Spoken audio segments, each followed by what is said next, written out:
আসসালামু আলাইকুম ভিউয়ার্স। আজকে আমরা জানবো শসা আমাদের ত্বকের জন্য কতটা উপকারী। শসা আমাদের ত্বককে ঠান্ডা ও শান্ত রাখে।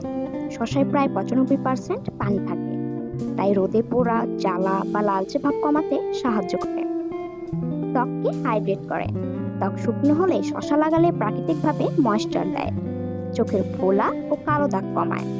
চোখের উপর পাতলা শসার স্লাইস 10 থেকে 15 মিনিট রাখলে ফোলা কমে ও চোখ ফ্রেশ লাগে।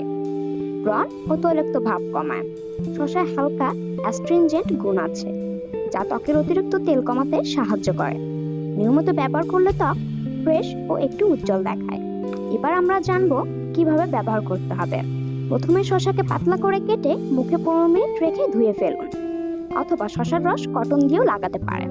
যাদের শুকনো ত্বক তারা শসার রসের সাথে একটু মধু মিশিয়ে লাগাতে পারেন। যাদের তৈলাক্ত ত্বক তারা শসার রসের সাথে 2 থেকে 3 ফোঁটা লেবুর রস মিশিয়ে লাগাতে পারেন।